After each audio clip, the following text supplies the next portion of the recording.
Je vous salue dans le tout précieux nom de notre Seigneur Jésus.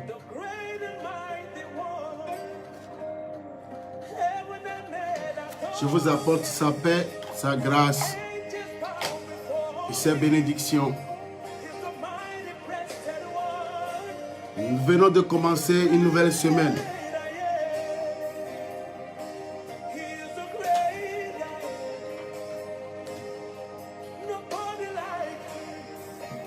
Le Dieu que nous adorons, personne ne pourra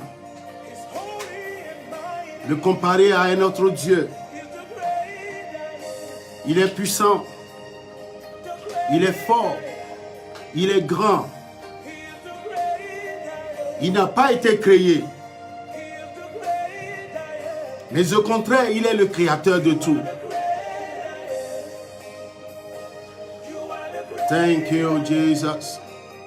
Bien-aimés, je voudrais remercier le Seigneur Jésus pour votre vie.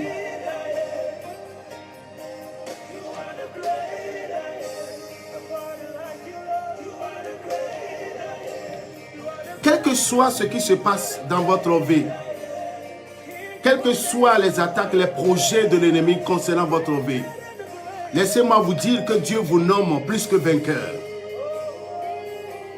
Nous sommes plus que vainqueurs par celui qui nous a aimés. Vos attaques ne vous dépassent pas. Même si elles semblent vous dépasser, elles ne dépassent pas votre Créateur.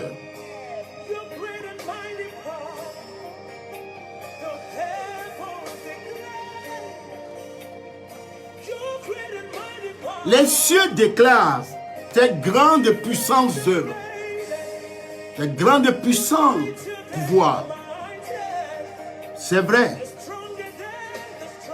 Merci Seigneur.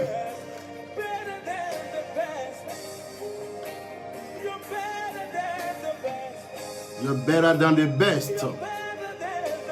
That is true. Donnons-lui gloire et honneur ce matin. Célébrons-le. Élevons-le au-dessus de tous les dieux. Thank you, Jesus.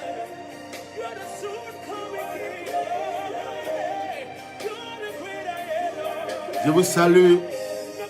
Shalom à vous tous. Je vous apporte la paix du Très-Haut.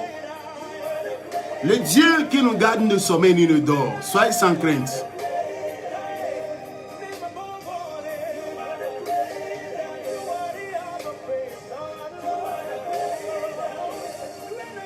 Salut, salut à toi. Élisée, bless you. Salut. Shalom à vous tous. Shalom. Alléluia.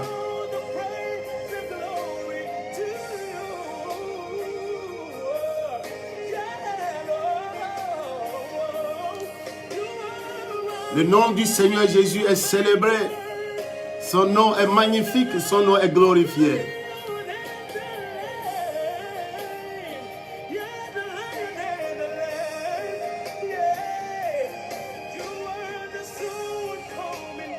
Il sera là bientôt.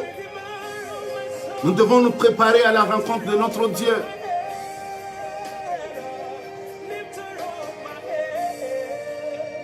Yes.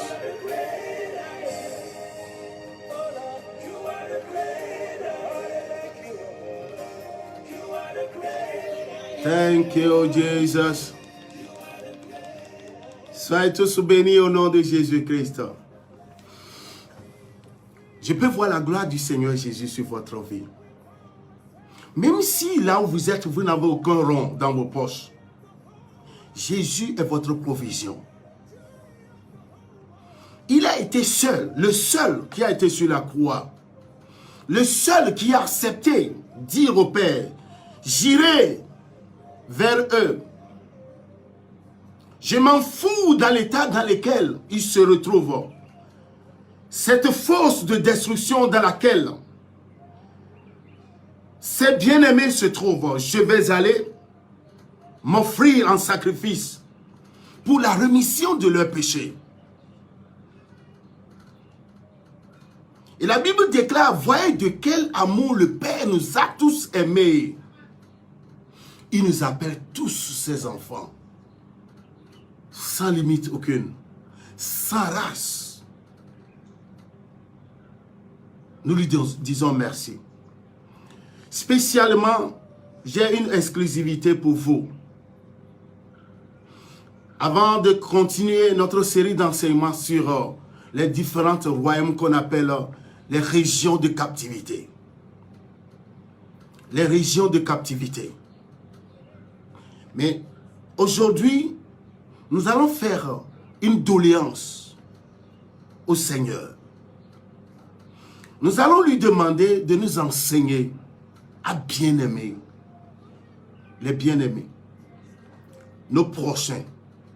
Seigneur, enseigne-moi à bien aimer mes semblables, mes prochains. Je voudrais demander à l'Esprit Saint de pouvoir nous aider.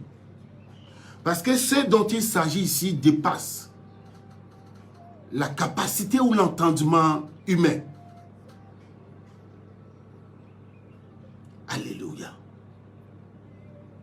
Nous allons demander à Dieu, enseigne-moi, aide-moi à bien aimer mon frère, ma soeur.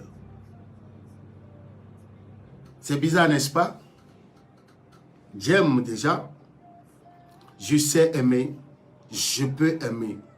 Mais laissez-moi vous dire que ce que vous dites aimer n'est pas ce que la Bible entend.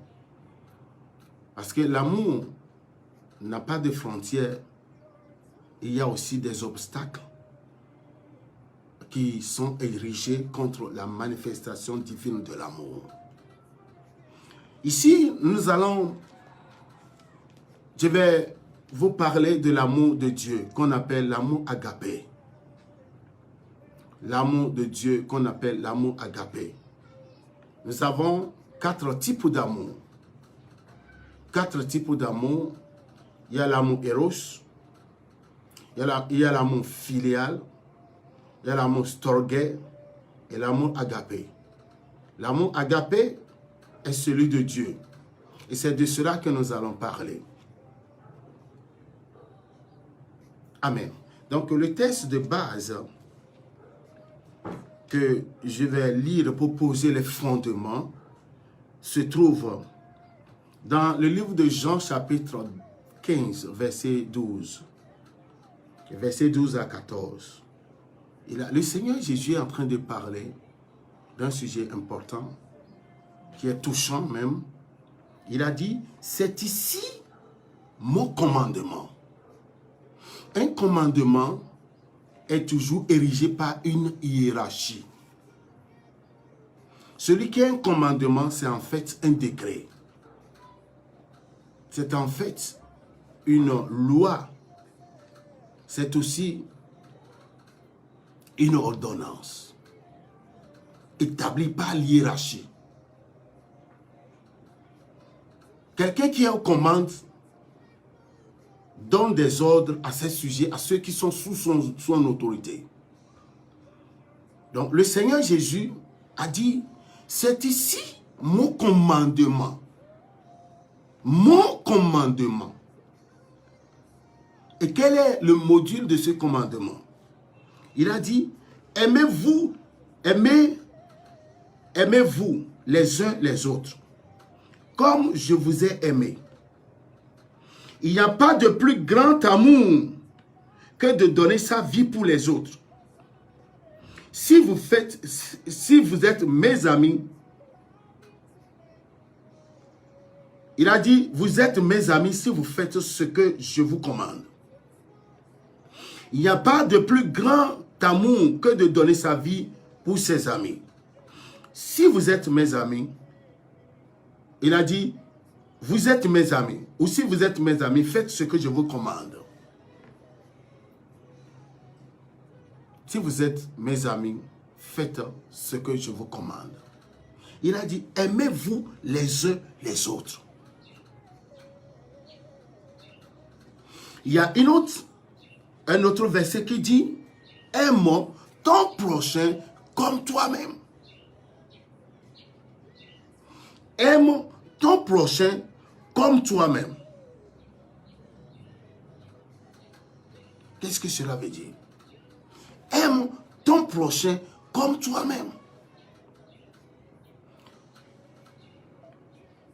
Pourquoi la Bible met-elle une emphase sur la manière dont nous nous aimons, que c'est de cette manière que nous devons aimer les autres? Maintenant, regardez le pourquoi beaucoup n'arrivent-ils pas à aimer. Il y a des gens qui n'arrivent pas à aimer leur prochain pour la simple raison qu'ils ne s'acceptent pas. Ils ne sont pas satisfaits de ce que Dieu a fait d'eux. Ils se voient, elles se voient qu'elles ne sont pas belles comme les autres. Il n'est pas beau. Je ne suis pas beau. Je ne suis pas éloquent. Ma forme, ma manière de faire les choses n'est pas comme ce que fait mon frère. J'aurais mieux être comme lui. Pourquoi Dieu m'a-t-il créé comme ça? Pourquoi je suis une taille moyenne? Pourquoi je suis une taille courte? Pourquoi ne suis-je pas élancé? Pourquoi n'ai-je pas la même dentition comme mon frère, comme ma soeur? Pourquoi mon teint est-il si noir? Pourquoi n'ai-je pas un teint café? Et vous allez voir ces gens qui ne peuvent même pas supporter pendant 1 ou 2 minutes en se mirant. Ils ne peuvent pas placer leurs photos sur leur profil. Ils aimeraient placer les photos d'autrui, les personnes qu'ils aimeraient être. Donc c'est une maladie, c'est un esprit de rejet. La Bible dit, aimez-vous les uns les autres, c'est un commandement. Et une autre partie dit, aime ton prochain comme toi-même. Aime ton prochain comme toi-même. Je vais le lire tout à l'heure, je vais lire encore un autre texte dans 1 Jean 4, verset 7. 1 Jean 4, verset 7. Vous allez voir ce dont il s'agit. 1 Jean chapitre 4, verset 16. Lisons-le rapidement. La Bible dit, au verset 7e, « Bien-aimés, aimons-nous les uns les autres. Car l'amour est de Dieu. Et quiconque aime est né de Dieu et connaît Dieu. Celui qui n'aime pas n'a pas connu Dieu, car Dieu est amour. L'amour de Dieu a été manifeste envers nous, en ce que Dieu a envoyé son Fils unique dans le monde afin que nous vivions par lui. Et cet amour consiste non point en ce que nous avons aimé Dieu, mais en ce qu'il nous a aimés. Et il a envoyé son Fils comme victime expiatoire pour nos péchés. Bien-aimés, si Dieu nous a ainsi aimés, nous devons aussi nous aimer les uns les autres. Et le 12e verset dit, « Personne n'a jamais vu Dieu. Si nous nous aimons les uns les autres, Dieu demeure en nous et son amour est parfait en nous. » Amen. Ça, c'est très important. Donc, j'étais en train de parler de comment est-ce que chacun doit s'accepter. C'est le premier niveau. Tu dois être fier de toi-même. Tu dois bénir Dieu pour ta vie, pour ta forme, pour ton teint, pour ta manière de parler. Tout le monde n'est pas appelé à être éloquent. Tout le monde n'a pas un art oratoire puissant. Il y a des gens qui ont des spécificités dans d'autres domaines. Tout le monde n'est pas appelé à parler. Il y a des techniciens, il y a des mathématiciens, il y a des talents. Il y a des gens qui ont l'habilité d'inventer, de créer, mais qui ne parlent pas. Tant que tu n'acceptes pas ce que Dieu a fait de toi, tant que tu ne t'acceptes pas, tu n'es pas satisfait de toi-même, tu ne pourras pas valoriser ton frère. Tu ne pourras pas voir les talents que Dieu a mis dans la vie de ton frère. Tu ne pourras pas avoir d'égard pour ton frère ni ta soeur. Nous sommes tous complémentaires parce que les talents diffèrent d'un individu à un autre. Tu dois être fier de toi-même. Tu dois être fier de ce que Dieu a fait de toi. Dieu nous a tous créés différemment selon son bon plaisir. Alléluia. Tu n'as pas à aller te faire une chirurgie pour vouloir être... C'est une malformation, c'est une déformation et c'est une injure. Donc l'amour ne se manifeste pas à l'égard. Nous ne le manifestons pas à l'égard d'autrui pour la simple raison que nous ne savons pas comment s'apprécier. Je ne sais pas comment m'aimer. Je ne sais pas comment m'apprécier. Je ne sais pas comment valoriser mes propres œuvres. Je ne sais pas comment parler des gens à ce que je fais. Comment m'exposer. Parce que la Bible dit clairement que la charité bien ordonnée commence par soi-même. Et c'est important. Mais allons de l'autre côté, allons de l'autre bord. La Bible dit, bien-aimés, aimons-nous les uns les autres. Bien-aimés, aimons-nous les uns les autres. C'est là où le problème devient important. D'où le thème de notre message, enseigne-nous à bien aimer les autres. Seigneur, enseigne-moi à bien aimer les autres. Écoutez très bien. Bien aimer, aimons-nous les uns les autres. Car l'amour est de Dieu. La source de l'amour est de Dieu. Et quiconque aime est né de Dieu et connaît Dieu. Il ne s'agit pas seulement d'aller à l'église. Il ne s'agit pas de dire qu'on est chrétien. L'expression chrétienne, dire que je suis chrétien n'est pas biblique. C'était un surnom, un sobriquet que les païens avaient donné aux premiers croyants. Aux premiers croyants. Le mot chrétien n'est pas biblique. C'est le style de vie, le changement que les païens avaient vu des premiers croyants de l'église primitive qui les a poussés à dire, ces gens-là sont de petits Christ. D'où l'apparition du mot chrétien. Tu vas à l'église et tu ne comprends pas ce que c'est. Tu n'es pas encore enfant de Dieu. La Bible dit que celui qui aime est né de Dieu. Celui qui aime est né de Dieu et connaît Dieu. Vous suivez? Celui qui aime est né de Dieu et connaît Dieu. Et la Bible dit, mais celui qui n'aime pas ne connaît pas Dieu. N'a pas connu Dieu, car Dieu est amour. Cela sous-entend, bien aimé, que celui qui aime est né de Dieu. Et la Bible dit que Dieu est amour. Dieu est amour. Donc celui qui est né de Dieu est le produit de l'amour. J'ai dit, il est le produit de l'amour. Donc nous sommes des fils et filles de l'amour. Le fils du crocodile est crocodile. Le fils du caïman est caïman. On ne pourra jamais attribuer votre enfant à une autre paternité. Il y a toujours des attraits, même au niveau des doigts, les orteils, le visage. Quand on te voit, on voit ton petit, ton enfant. Tout le monde saura que c'est toi qui es le père, le géniteur. Et donc, c'est à travers l'amour, cet amour, que les gens nous reconnaîtront de Dieu. Mais laissez-moi vous dire que ce dont il s'agit ici n'est pas réellement cerné, n'est pas réellement compris. L'amour est plus profond que cela. L'amour a une dimension très inestimable qu'on ne peut pas s'imaginer, qu'on ne peut pas voir tous les contours. Dieu est amour. J'ai dit, la Bible dit, Dieu est amour. C'est bien vrai. Et celui qui est né de Dieu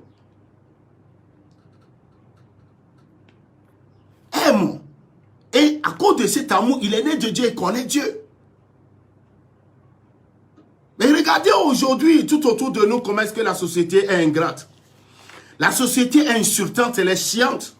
Regardez tout autour de nous ce qui se passe. Et combien de fois devons nous aimer?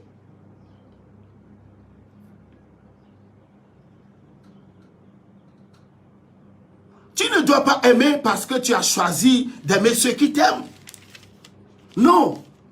On ne doit pas aimer ceux qui nous aiment.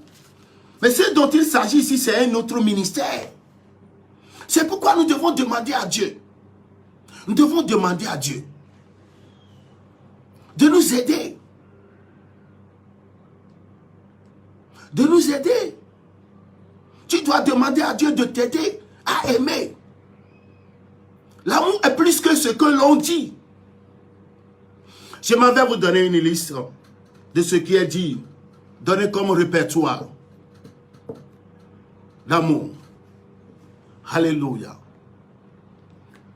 Dans 1 Corinthiens chapitre 13, 1 Corinthiens chapitre 13, verset 4e. La Bible dit, suivez très bien, ici on dit la charité, mais c'est réellement l'amour. On dit la charité, mais c'est réellement l'amour. L'amour est patient. L'amour de Dieu que nous devons manifester doit nous rendre patients. Pour pouvoir le manifester, chacun doit aller à l'école de la patience. Tu vois ce que ça demande? Quand à moindre chose tu t'enflammes, ce qui veut dire que l'amour n'est pas encore manifeste en toi. L'amour est patient. L'amour est plein de bonté.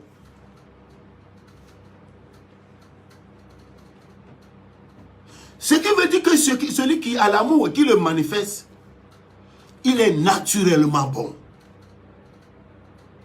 Il n'attaque personne. Il ne cherche pas à détruire les autres. Quand bien même il n'est pas encore, son tour d'être béni n'est pas encore arrivé. L'amour est plein de bonté. L'amour n'est pas envieux.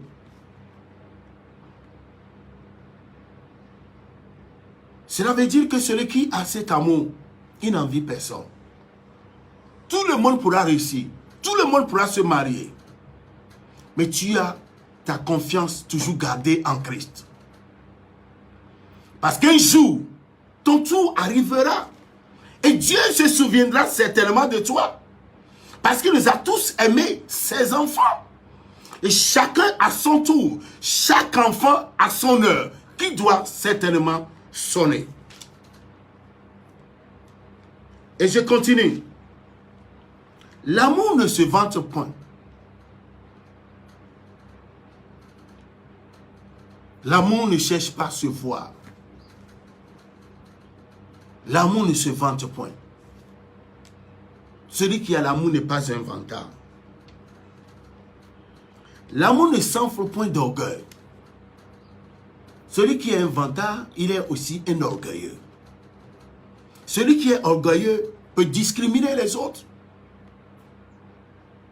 Et ceci nous amène à être à l'école primaire de l'amour.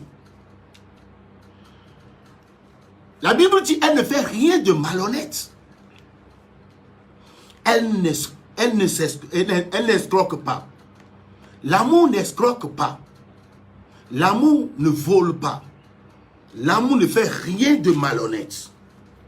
Donc dans mes relations, là où je travaille, si je suis positionné quelque part où j'ai accès à l'argent, à passer des Écritures, je ne vais jamais rien faire de malhonnête. Et dans les affaires, je ne tricherai jamais mes partenaires. Je vais toujours être honnête. L'amour ne fait rien de malhonnête. L'amour ne cherche pas son intérêt, mais plutôt l'intérêt de nous tous. Si l'amour ne cherche pas son intérêt, ce qui veut dire que l'amour cherche à partager ce qu'il a. Celui qui le manifeste cherche à partager son pain avec les autres. D'où celui qui l'a, il n'est pas un avare. L'amour ne s'irrite point. Toi qui t'enflammes, toi qui t'énerves, toi qui insultes tout le monde, tu insultes ton mari, tu insultes tes enfants, tu insultes ta femme. Bien-aimé, l'amour. L'amour. Vous voyez, l'amour ne s'irrite point.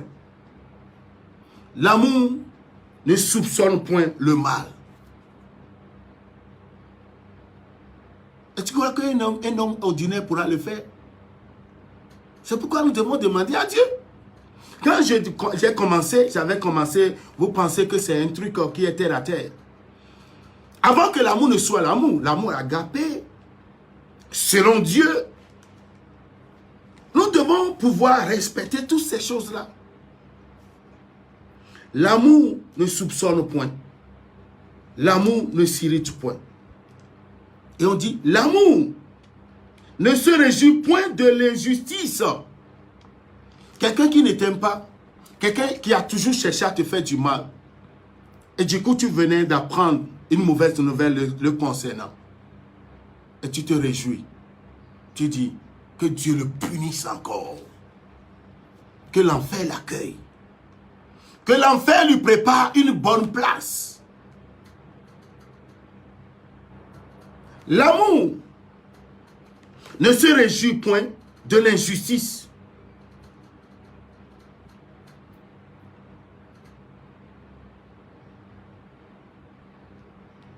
Mais elle se réjouit de la vérité, la charité. Vous suivez? Ça, c'est très important. Et dit,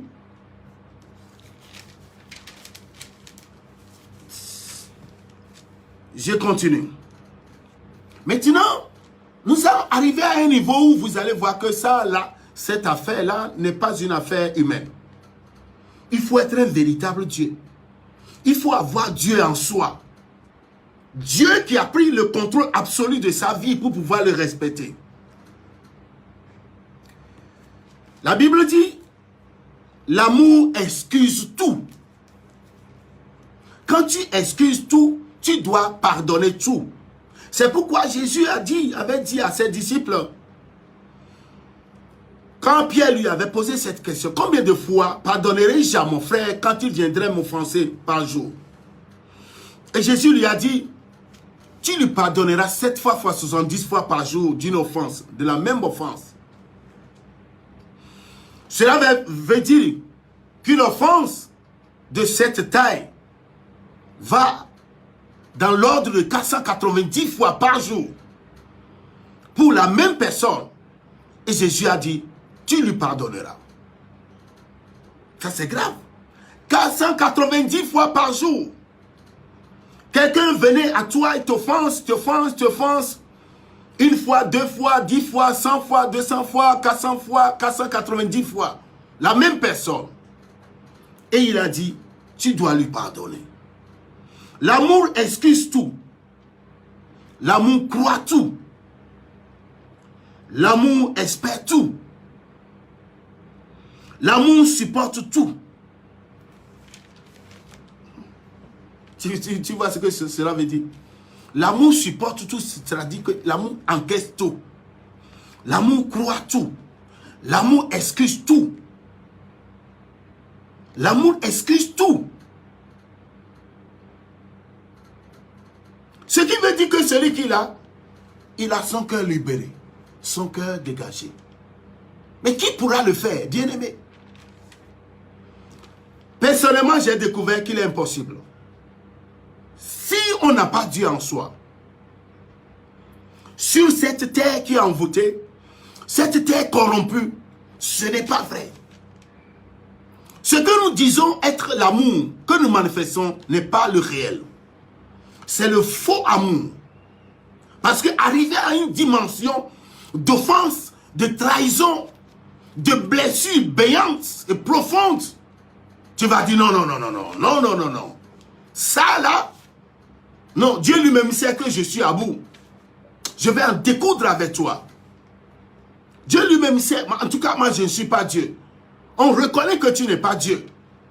Mais la Bible dit que celui qui aime est né de Dieu et connaît Dieu. C'est pourquoi nous sommes condamnés. Si nous sommes de Dieu, nous sommes nés de Dieu et que nous connaissons Dieu, nous devons apprendre à aimer. C'est pourquoi ma prière pour vous, pour nous ce matin, est de demander à Dieu, aide-moi à bien aimer. À bien aimer mes frères. Aide-moi, enseigne-moi à bien aimer. Il y a des gens que nos passés n'ont pas voulu les laisser parce que les relations n'ont pas été au beau fixe. On a connu des froissements, des antécédents que notre mémoire n'a pas voulu laisser. Mais Dieu a dit, qu'est-ce que notre Père nous dit? Pardonne-nous nos offenses comme nous pardonnons. Comme nous pardonnons. Mais il y a des gens qu'on a stockés quelque part dans notre subconscient. J'ai compris quelque chose.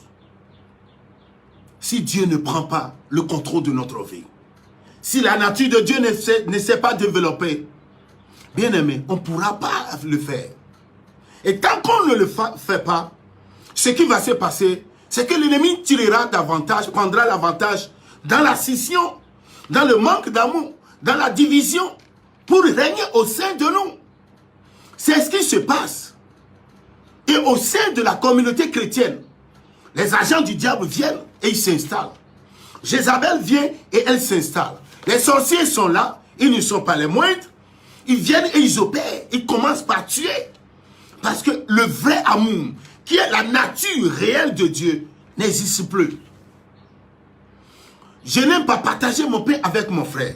J'ai des habits, des vêtements, des chaussures, des biens que je n'utilise plus et qui sont toujours en bon état, que je n'aimerais pas partager avec mes frères pour pouvoir les aider. Parce que l'amour, mon amour n'est pas propre. Vous voyez ce que je suis en train de dire? C'est important. C'est important. Quelqu'un qui va te trahir, quelqu'un qui va te faire perdre ton boulot, quelqu'un qui va te tuer, il a cherché mais Dieu t'a délivré. Mais tu as refusé de le pardonner.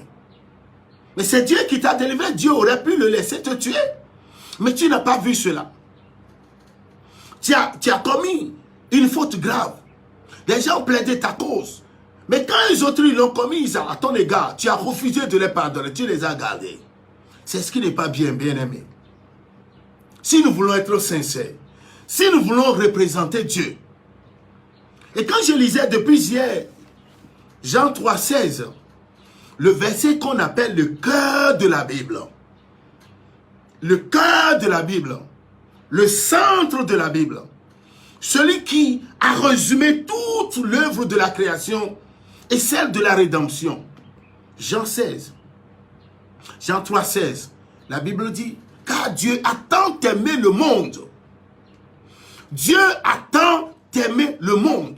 L'amour de Dieu n'est pas seulement pour les chrétiens, les enfants de Dieu, mais le monde entier. Dieu a tant aimé le monde et qu'il a donné son Fils unique afin que quiconque croit en lui ne périsse point, mais qu'ils aient la vie éternelle. Regardez comment est-ce que j'ai compris ce verset quand le Saint-Esprit a ouvert mon esprit. Dieu a tant aimé le monde, après qu'ils aient donné son Fils unique Jésus, qui est venu sur cette terre. Lui étant l'amour, il a mis au monde des fils et filles appelés amour. Vous voyez? Parce que la Bible dit que celui qui aime est né de Dieu et connaît Dieu. Donc si je suis né de Dieu, j'ai été engendré par l'amour Et je suis fils de l'amour. Right? Je suis fils de l'amour. Et quelqu'un est fille de l'amour. Donc, le Jean 3, verset 16, c'est nous qui sommes appelés à être les représentants manifestes, les représentants physiques de cet amour que Dieu a déployé pour le monde. Et si les gens doivent voir la valeur de cet amour, c'est à travers nous, à travers notre communauté, de la manière dont nous sommes soudés, sans racisme, sans xénophobie aucune. Que quelqu'un soit du sud, l'autre de l'est, un autre de l'ouest, nous sommes un, soudés et indivisibles. Et au moment où les autres vont nous voir que l'amour est un lien qui nous a mis ensemble, et ce qui appartient à mon frère m'appartient, et ce qui m'appartient l'appartient, les gens viendront. Parce que l'amour est cette denrée rare qui a manqué à ce monde corrompu. Cette terre corrompue avec ses produits souillés et corrompus. Bien-aimé, la manifestation de l'amour est un grand outil d'évangélisation. Quand mon frère et moi, nous aimons, quand entre mon frère et moi, il n'y a pas de trahison, quand entre mon frère et moi, on se couvre, l'amour supporte tout, l'amour pardonne tout, l'amour excuse tout, l'amour croit tout. Une fois que cette dimension est opérationnelle au sein de la communauté chrétienne, des enfants de Dieu, ne voyez-vous pas qu'on sera fort? Ne voyez-vous pas qu'on sera puissant? Ne voyez-vous pas que la puissance de Dieu, la grâce de Dieu, la manifestation, les bénédictions de Dieu seront si grandes dans nos vies? C'est pourquoi, si nous voulons nous dire la vérité, si nous voulons voir les choses telles que Dieu les a présentées, un humain, naturellement humain, ne peut pas aimer son frère. Parce que l'homme, naturellement, avec ce péché originel qui est celui d'Adam et Ève, est mauvais. L'homme est mauvais. L'homme est sournois. L'homme est mesquin. L'homme est dangereux de par sa nature pécheresse. Et si je dois l'aimer, quand je suis en train de l'aimer, il est en train de creuser ma tombe. Est-ce que vous voyez que ça vaut la peine? Mais Jésus était arrivé à une dimension où, quand quelqu'un commet un acte, quand quelqu'un se comporte d'une manière déplacée, Jésus voyait un démon derrière cet acte qui a été commandité. Donc nous devons demander à Dieu, Père, aide-nous à voir ce que tu vois. Aide-nous à comprendre, à pouvoir comprendre nos bien-aimés. Même s'ils n'ont pas de bon comportement à notre égard, je dois pouvoir comprendre qu'ils sont sous l'impulsion démoniaque. Et ce faisant, ils ont besoin de mon amour. Ils ont besoin de mon aide pour leur délivrance. Et c'est la raison pour laquelle je ne dois pas leur imputer leur péché. Je ne dois pas considérer ce qu'ils sont en train de faire. Mais plutôt, je dois détruire, je dois gagner, remporter cette victoire par l'amour que je vais manifester à leur égard. Et ce dont il s'agit, laissez-moi vous dire que ce n'est pas facile. Ce n'est pas facile. Les plaies de l'amour sont baignantes. Pour pouvoir aimer, il faut arriver à cette dimension où Jésus, après que tout son corps a été déchiré, frappé, écrasé par cette croix, percé, et malgré cela, il a demandé au Père de les pardonner, de nous pardonner car nous ne savons pas ce que nous faisons. Un humain ne pourra pas raisonner comme ça. Il va falloir que Dieu lui-même parle à travers nous. Si nous voulons que tout change autour de nous, si nous voulons que Dieu revienne à nous, si nous voulons que nos voies balisées, nos voies obstruées soient balisées et que les portes fermées contre notre vie lève le linteau. Revenons à l'amour. Dieu est amour. Dieu est amour. Il a dit, voici mes commandements. Aimez-vous les uns les autres. Et celui qui aime son prochain donne sa vie. Il n'y a pas de plus grand amour que de donner sa vie pour ses amis. Il a donné sa vie pour nous. À cause de cette amitié, il a été sur la croix. Lui qui n'a jamais connu de péché, qui n'a jamais commis de péché, on l'a fait devenir péché. Les péchés de l'humanité ont été pris sur lui. Il les a tous pris. Il n'a pas connu de péché, il n'a pas commis de péché, mais Dieu a fait de lui un péché. Il a pris tous les péchés de l'humanité à cause de cet amour. Nous devons le ressembler. Le test de l'amour. Tu vas être gravement offensé, mais tu vas regarder Jésus sur la croix. Il a dit pardonne-leur. Il pourra te trahir. Cette trahison pourra te coûter la perte de ton boulot. Cette trahison pourra détruire quelque chose dans ta vie. Mais regarde Jésus sur la croix. Et demande à l'Esprit Saint, aide-moi à le pardonner. Enseigne-moi à aimer. Enseigne-moi à pardonner. Enseigne-moi à aimer et non à chercher à être aimé. Enseigne-moi, Seigneur, à aimer. Vous voyez ce que je suis en train de dire? C'est très fort. Et c'est son commandement. Celui qui n'aime pas, n'est pas de Dieu. Il n'est pas de Dieu. Dieu ne le connaît pas. L'oxygène du chrétien, c'est l'amour. Son CO2, son gaz carbonique, c'est la haine. Mais qu'est-ce que nous entretenons aujourd'hui? C'est plutôt la haine, les ressentiments, les anciens péchés stockés non pardonnés. Et que Dieu nous fasse grâce. Je voudrais m'arrêter ici aujourd'hui. Mais ce qui est important est qu'on demande à Dieu, enseigne-moi à bien aimer, aide-moi à aimer ma femme telle qu'elle est, à aimer mon mari, mes enfants, mes frères et sœurs, afin que mon amour pour eux soit sans frontières. Je n'ai pas sélectionné qui je dois aimer, mais je dois aimer tout le monde comme Dieu a tant aimé le monde. C'est nous qui devons faire accomplir, réaliser, manifester Jean 3, verset 16. Dieu a tant aimé le monde et qu'il a donné son Fils unique. Nous sommes les produits de l'amour. Allons-y vers eux. Aimons-les. Même s'ils ne nous aiment pas, dites-leur que Dieu les aime et que nous les aimons. Dites-leur, disons-leur que Dieu les aime et que nous les aimons. Peu importe ce qu'ils pensent ou disent de nous, l'histoire va parler. À la fin de la journée, on saura qui est véritable, issu du véritable, et celui qui ne l'est pas. Et pas finiront par venir, parce que le diable n'a pas d'amour, il est sans vergogne, son cœur est rempli de haine, de méchanceté, de cruauté. Ils finiront par venir à cause de l'amour que nous allons manifester à leur égard. Bien-aimés, on a besoin de la grâce de Dieu.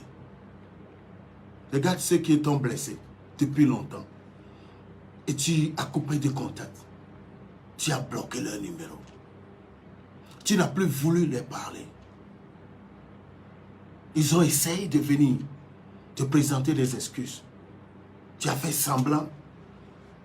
Tu as fait semblant de les avoir pardonnés. Mais le mal est toujours là.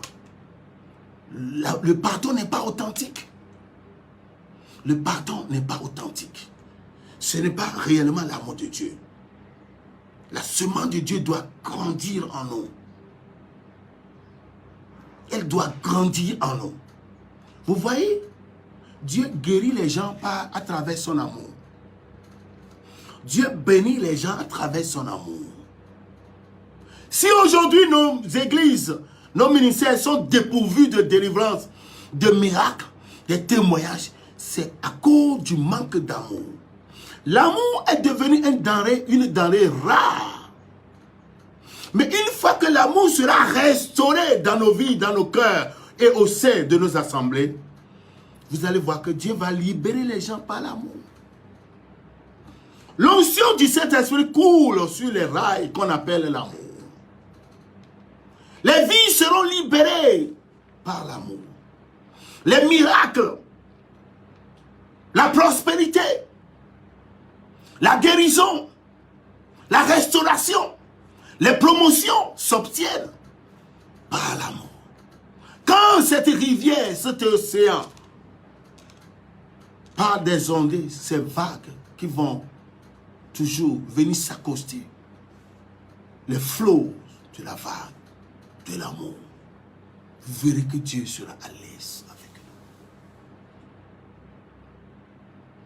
Dieu sera à l'aise avec nous.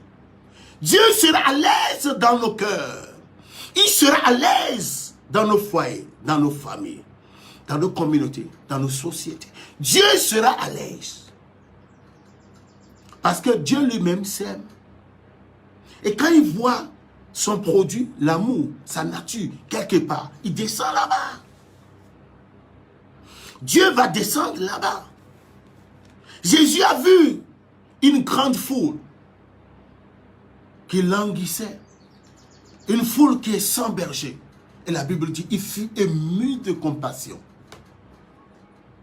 Quand cet amour travaille, il remplit nos cœurs. Les miracles sont comme ça.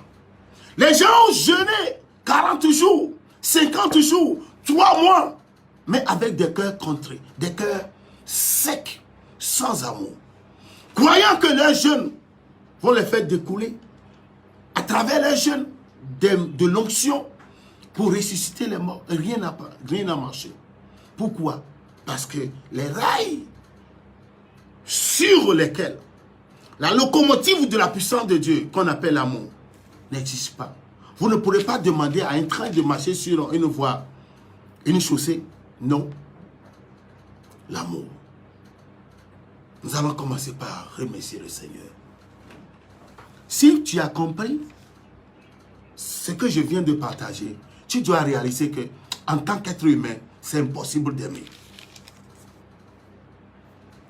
À un niveau d'offense, tu vas vouloir toujours te venger. Tu vas vouloir toujours prononcer, demander le jugement de Dieu. Mais Dieu a dit, pardonne. Regardez l'état de Jésus. Allez suivre de nouveau le film de Jésus qu'on appelle La Passion du Christ. Regardez comment est-ce qu'il a été déchiré. Il a dit, pardonne-leur. Il faut être un Dieu pour pardonner. Il faut être réellement Dieu pour pardonner. Heureusement qu'il a fait de nous des dieux. Jean 10, 34. N'est-il pas écrit dans votre loi que vous êtes des dieux? Heureusement. Donc, prions pour développer cela. Commençons par remercier le Seigneur. Oh Père de gloire, ce message est trop fort pour nous. Yahweh, ce message est trop fort. Jéhovah, il est trop fort et trop puissant.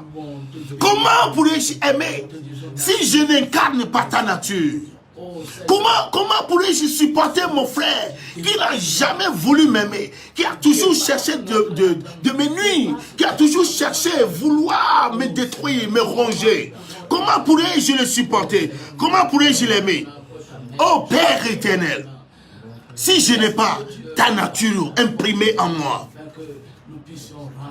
Jéhovah, comment pourrais-je le faire? J'ai besoin de toi. J'ai besoin de toi. Cet esprit, j'ai besoin de toi. Délivre mon cœur de tout ressentiment. Tu vas demander à Dieu de te délivrer de tout antécédent passé que tu as enregistré, sauvegardé, verrouillé, ne jamais laisser. Toutes ces personnes que tu avais mises en quarantaine,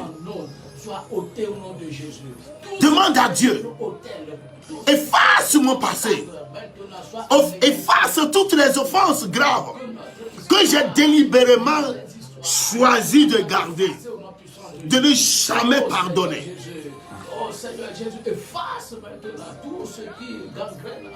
Demande à Dieu. Demande-le. Seigneur Jésus, j'ai besoin de cela. Aide-moi Je refuse d'être encore un faux, manifestant un faux amour, qui n'est pas celui qui est authentique, ton réel amour. Aide-moi, Père. Seigneur de grâce, aide-moi. Seigneur de grâce, sauve-moi. Jesus name. Aide-moi, Papa Yahweh. Aide-moi, Éternel. Dans le nom de Jésus, je te bénis. Dans le nom de Jésus, je te glorifie. Sintalababoskata. Au nom de Jésus, délivre-moi, délivre-moi, délivre-moi, délivre-moi. Bien-aimé, demande à Dieu de te délivrer. Délivre-moi de tout esprit de colère. De tout esprit qui te pousse à vouloir souhaiter du mal à quelqu'un. Parce que tu réalises qu'il ne t'aime pas. Délivre-moi de tout esprit d'orgueil. Délivre-moi de tout esprit qui m'empêche de manifester cet amour. Délivre-moi de tout esprit qui consiste à voir que parce qu'il ne m'aime pas, je ne dois pas l'aimer.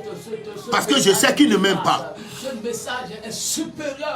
Bien-aimé, demande à Dieu. Demande à Dieu de te délivrer de tout ce qui va t'empêcher. Si nous retournons un peu en arrière, dans 1 Corinthiens chapitre 13, la Bible dit, l'amour ne s'enfle point d'orgueil. Délivre-moi de l'orgueil. L'amour ne fait rien de malhonnête. Délivre-moi de tout esprit de malhonnêteté. L'amour ne s'irrite point. Délivre-moi de tout esprit de colère. Délivre-moi de tout esprit de colère. L'amour ne soupçonne point le mal. Tu as toujours soupçonné les gens, mais à la fin de la journée, tu as réalisé qu'il s'agissait d'une mauvaise suspicion, d'un faux soupçon. Nous ne voulons plus avoir ces soupçons dans notre mentalité. Délivre-nous, Seigneur, délivre-nous, délivre-nous. Demande à Dieu de te libérer, de te libérer. Demande à Dieu de te libérer. Libère-nous de l'autel de la colère. Tout ce qui est colère en nous, esprit de colère, de colère en nous, soit maintenant anéanti. Saint-Esprit, délivre-nous. Merci Seigneur Jésus. Bien-aimé, nous allons faire l'essentiel. Tu vas te confier à Dieu. La Bible dit que celui qui aime est né de Dieu et connaît Dieu. Car Dieu est amour. Selon le texte, nous allons demander à Dieu d'imprimer sa nature en nous, afin de pouvoir aimer. Au pire des cas des offenses, dans les dimensions les plus profondes, qui nous enseigne à pardonner et à oublier. Qui nous enseigne, que l'Esprit Saint m'enseigne à pardonner. Que Dieu réagisse en ce moment, que l'Esprit de Dieu vienne réagir. Au lieu de s'énerver, que j'aime, que je supporte, que je pardonne. Prie au nom de Jésus. Merci Seigneur pour la grâce. Merci pour ce feu. Tu nous as demandé que c'est ici ton commandement. D'aimer, de nous aimer les uns les autres. Et je réalise qu'en tant qu'humain, je ne pourrais pas le faire. Je ne pourrais pas le faire. C'est pourquoi j'ai demandé que tu m'aides. Tu nous as dit que sans toi, nous ne pourrons rien faire. Cet amour est trop fort. Ton amour agapé est trop fort. Tu as dit, l'amour supporte tout. L'amour croit tout. L'amour exclut tout. Oh Seigneur, qui pourra le faire? Donne-nous ta nature. Donne-nous ta nature. Ta réelle nature. Ta réelle nature. Et qu'elle affecte ma vie. Qu'elle transforme ma vie. Qu'elle transforme ma vie. Afin que je cesse de garder ce que je ne devais pas garder. Ma mémoire doit être programmée pour garder les versets bibliques, pour garder les révélations, garder les bonnes choses et non les mauvaises choses. Aide-moi, Père. Aide-moi, Père. Aide-moi, Père. Prie, mon bien-aimé. Aide-moi, Père, à pouvoir aimer. Aide-moi à pouvoir aimer. Aide-moi à pouvoir supporter. Aide-moi à délivrer. Aide-moi à faire quelque chose de puissant. Aide-moi, Père. Aide-moi, Père. Aide-moi, Père. Aide-moi, Père. Par le feu, aide-moi dans le nom de Jésus. Aide-moi à aimer. Je voudrais avoir cette nature de toi. Cette nature de toi. Je voudrais la voir. Je voudrais la voir. Je voudrais la voir. Je voudrais la voir. C'est une nature de toi. Je voudrais la voir. Aide-moi. Ô Père éternel, donne-moi d'aimer. Donne-moi d'aimer les autres. Donne-moi d'aimer les autres. Donne-moi de supporter les autres. De supporter mon mari, de supporter ma femme, de supporter mes enfants, de supporter mes frères et sœurs, de supporter les autres, les humains comme moi, les manifestants, l'amour, en termes de dons, en termes d'assistance, en termes d'aide, à tous égards. Qui, Seigneur, c'est ce comportement, cette nature qui va me pousser à intercéder, qui va me pousser à leur parler de toi, que tu as tant aimé le monde. Bien-aimé, il est important à ce que nous continuions toujours. Alléluia. Alléluia. Nous devons bâtir une communauté forte, une communauté complice. Les églises nous ont divisés par leurs conducteurs. Les doctrines nous ont divisés, ne sachant pas que nous avons pour dénominateur commun, un même sauveur. Mais la parole de Dieu est notre base. Elle est notre référence. L'amour n'est pas divisible. L'amour ne divise pas. L'amour unit. L'amour uni. L'amour met les intérêts des enfants de Dieu ensemble. Pour finir, laissez-moi vous donner quelque chose, une référence concernant l'amour que les premiers chrétiens avaient incarné, sans commentaire aucun. Dans Acte 4, à partir du 32e verset. La multitude de ceux qui avaient cru n'était qu'un cœur et qu'une âme. Quand l'amour est quelque part, on n'est qu'un cœur et qu'une âme. Nul ne disait que ces biens lui appartiennent en propre, mais tout était commun entre eux. Les apôtres rendaient avec beaucoup de force témoignage de la résurrection du Seigneur Jésus. Et une grande grâce reposait sur eux. Car il n'y avait point parmi eux aucun indigent. Tous ceux qui possédaient des champs et des maisons les vendaient, apportaient le prix de ce qu'ils avaient vendu et les déposaient aux pieds des apôtres. Et l'on faisait la distribution à chacun selon qu'il en avait besoin. Ici, il y avait un certain monsieur Joseph nommé par les apôtres Barnabas, ce qui signifie fils d'exhortation. Lévite, originaire de Cypre, vendit un champ qu'il possédait, apportait l'argent et le déposait aux pieds des apôtres. Quand l'amour règne quelque part, ce qui appartient à ton frère t'appartient. Quand tu vas chez lui, il va partager ce qu'il a avec toi. Tu vas chez ton frère ou ta soeur, elle va partager ce qu'elle a. Amen. Avec toi. Et c'est ce qu'on appelle Dieu est avec nous. C'est ce qu'on appelle Emmanuel. Dieu veut vivre avec nous. Mais il nous a donné un commandement. C'est ici mon commandement. Aimez-vous les uns les autres. Dieu veut nous voir ensemble. Il ne veut pas nous voir disloqués. Il ne veut voir aucune scission entre nous. Mais il veut nous voir ensemble. Il veut nous voir ensemble. Non pas seulement nous voir, nous les chrétiens ensemble, mais de manifester cet amour à l'endroit des autres qui ne sont pas encore sauvés, dans le but de les attirer vers notre Dieu et de les mettre à l'aise. Amen. Soyez bénis. Le mardi prochain, à 11 h, je vais continuer la série d'enseignements intitulée « Les régions de captivité », « The Regions of Captivities », les différents royaumes dans lesquels les âmes des gens peuvent se retrouver. Et au fur et à mesure que nous allons continuer, vous allez réaliser que vraiment ce qui vous arrive, c'est réellement un problème d'emprisonnement spirituel. Un problème d'emprisonnement de votre âme. Soyez bénis, passez un bon dimanche.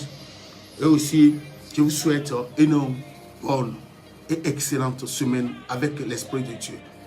au nom de Jésus-Christ. Partagez la vidéo et au rendez-vous le mardi prochain à partir de 11 h, temps universel. Au nom de Jésus-Christ.